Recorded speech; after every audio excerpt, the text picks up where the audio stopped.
मैं हूं हिमांशी और ब्लेस्ड मॉम स्क्वाड में एक बार फिर से आपका स्वागत है। दोस्तों, आज मैं बात करने वाली हूं बेबी फीडिंग बॉटल्स के बारे में।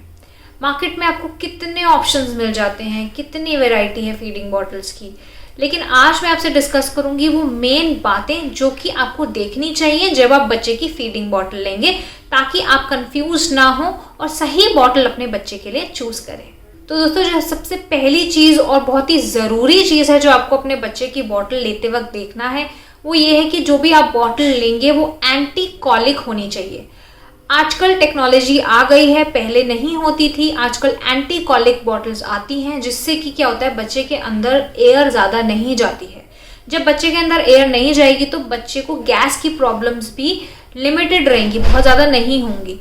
और आपको पता है कि छोटे बच्चों को कॉलिक रिलेटेड प्रॉब्लम्स कितनी ज़्यादा रहती हैं, तो इसीलिए बेहतर रहेगा कि आप एक एंटी कॉलिक बॉटल अपने बच्चे के लिए सेलेक्ट करें। इसके बाद दूसरा पॉइंट ज़रूरी ये है कि जो आप बॉटल लेंगे, स्पेशली जो प्लास्टिक बॉटल अगर आप लेते हैं, तो आपको ये देखना है कि बॉटल का जो मटेरियल है वो BPA फ्री होना चाहिए।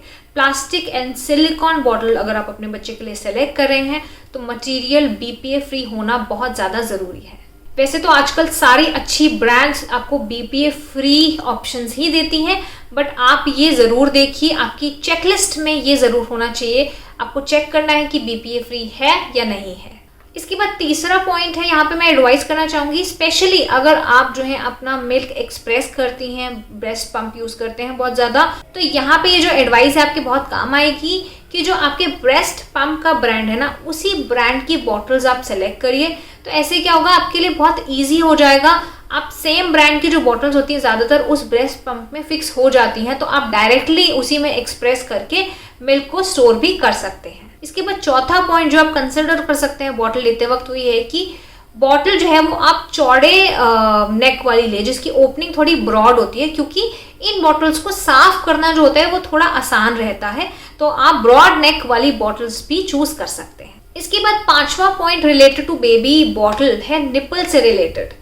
निपल जो होती है वो एक निपल हर बच्चे के लिए नहीं होती है, निपल के भी साइजेस होते हैं। तो एज के हिसाब से जो है आप अपने बेबी की निपल सेलेक्ट करें।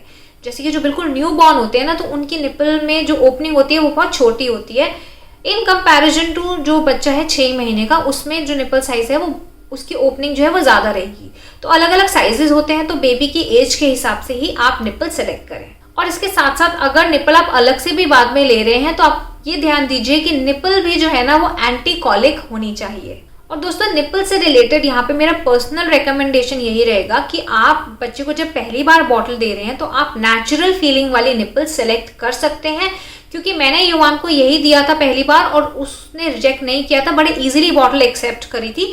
तो मुझे ऐसा लगता है कि जो नेचुरल फीलिंग वाली निपल है ना, उसमें रिजेक्शन के जो चांसेस हैं वो कम रहेंगे।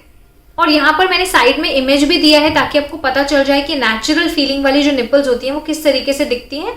और डिस्क्रिप्शन बॉक्स में भी मैं लिंक कुछ दे दूंगी अच्छी ब्रांड्स का, तो आप चाहें तो आप वहां से भी चेक कर सकते हैं। इसके बाद अगला रिकमेंडेशन मेरी तरफ से यही रहेगा दोस्तों कि आप बहुत ज़्यादा छोटी बॉटल में इन्वेस्ट ना करें, जैसे 100 ml या उससे कम से कम आपको 150 या 200 ml से की बॉटल तो लेनी ही चाहिए, क्योंकि बच्चे बहुत ज़्यादा जल्दी बड़े हो जाते हैं। तो अगर आप छोटी छोटी बॉटल्स लेंगे तो वो आपके काम नहीं आएंगी कुछ टाइम बाद। और देखिए, बच्चों ने तो पकड़नी नहीं है बॉटल आपने ही पकड़नी है। तो अगर आप बड़ी बॉटल लेते हैं तो वो आपके लिए ज़्यादा कॉस्ट फ्रेंडली रहेगी और निपल तो आप रिप्लेस करते ही रहेंगे। तो ऐसे में क्या होगा, बॉटल्स आपकी ज़्यादा लंबे समय तक काम आएंगी। और दोस्तों, इसके बाद निपल से रिलेटेड एक और चीज़ है कि 2 तरीके की निपल्स आती है मार्केट में, लेटेक्स एंड सिलिकॉन। तो लेटेक्स जो निपल होती हैं, लेटेक्स वाली, वो थोड़ी सी येलोइश होती हैं और थोड़ी ज़्यादा सॉफ्ट होती है, लेकिन बहुत जल्दी वो ख़राब होने के चांसेस रहते हैं। और लेटेक्स वाली निपल में जो होता है, स्मेल भी रह जाती है मिल्क की, और बहुत कम चांसेस होते हैं, लेकिन लेटेक्स से एलर्जी के भी केसेस देखे गए हैं बच्चों में।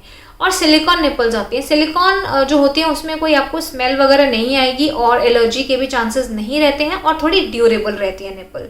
तो ये आपकी चॉइस है, आपको कौन सी निपल सिलेक्ट करनी है। मैंने दोनों तरह की निपल्स के बारे में आपको बता दिया है। मैंने पर्सनली सिलिकॉन वाली निपल्स यूज करी थी युवान के बॉटल्स के लिए, एंड जो ब्रांड्स मैंने यूज करी थी उन ब्रांड्स में ज्यादातर सिलिकॉन ही निपल्स अवेलेबल थी। तो मैंने युआन के लिए किकू की बॉटल यूज़ करी है, जो पहली इंट्रोड्यूस करी थी नेचुरल फीलिंग वाली जो मैंने आपको बताई है, वो किकू की थी। एंड पिजन ब्रांड की भी मैंने युआन के लिए बॉटल्स यूज़ करी हैं, एंड दोनों की निपल्स जो थी वो सिलिकॉन निपल्स ही थी। तो दोस्तों ओवरऑल आपको कई ब्रांड्स की बॉटल मिल जाती है, तो आप ज़्यादा कंफ्यूज ना हो। आपको मेन चीज़ें देखनी है बॉटल में है या नहीं है। अगर कुछ मेन चीज़ें आपको उस बॉटल में मिल रही है, आपके प्राइस रेंज के हिसाब से आप अपने बच्चे के लिए बॉटल सिलेक्ट कर सकते हैं। और बॉटल के साथ साथ आपको उसकी सफाई का बहुत ज़्यादा ध्यान देना है, तो ज़रूर बॉटल को स्टेरिलाइज करिए। बॉटल के स्टेरिलाइजेशन पर एक अलग से वीडियो मैंने चैनल पर अपलोड करी हुई है, तो आप वो भी चेक कर सकते हैं। उसका लिंक भी मैं आपको डिस्क्रिप्शन बॉक्स में दे दूंगी।